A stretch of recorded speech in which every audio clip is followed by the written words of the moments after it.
Panikos priepuoliai labai pavojingas dalykas. Jie ištinka ne tik tai, kas turi klaustrofobiją, uždarų patalpų baimę, bet gali ištikti bet kur, susinervavus, išsigandus, sustresavus. Gali ištikti lėktuve, metro, lifte, bet kur, kažkokiai situacijai, kur atsidūrėt, kažkokiai laukimo fazėj, beslaukiant kažkokiai eiliai. Žinot, ką reikia daryti?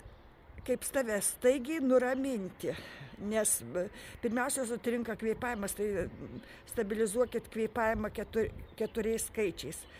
Skaičiuodami įkvėpėt lygi 4, sulaikot kvėpavimą, įkvėpėt skaičiuodami iki 4 ir vėl sulaikot skaičiuodami iki 4 kvėpavimą, va taip, porą kartų užtenka. Ta darant galima jau imtis ir sekančių etapų. Tai žiūrėti aplinką.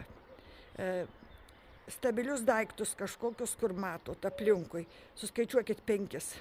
Kėdė, knyga, paveikslas ant sienos, dar kažkas.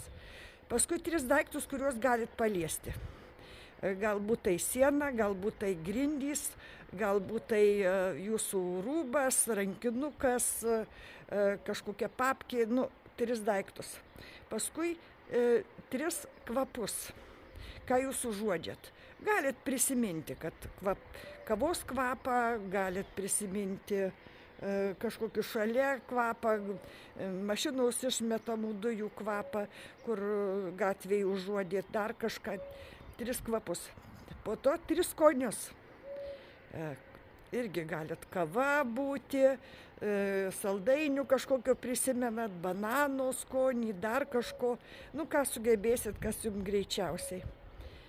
Jūs taip perjungsit, tai tiesiog perprogramuosit,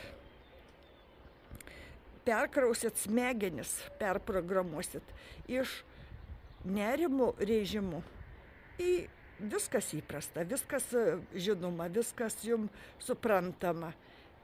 Ir kartais šito pakanka nurimti. Tiesiog turėkit šitą žinias savo galvoj. Supanikavau, ką daryt, šitą ir darykit. Ir taip tikrai padeda. Tai yra psichologų išbandyti metodai, mielieji. Tai tikrai labai gerai veikia. Linkiu jums nebūti šitokiai situacijai beviltiškoj, pasimetusiems. Tiesiog imti vadovavimą savo psichikai į savo rankas.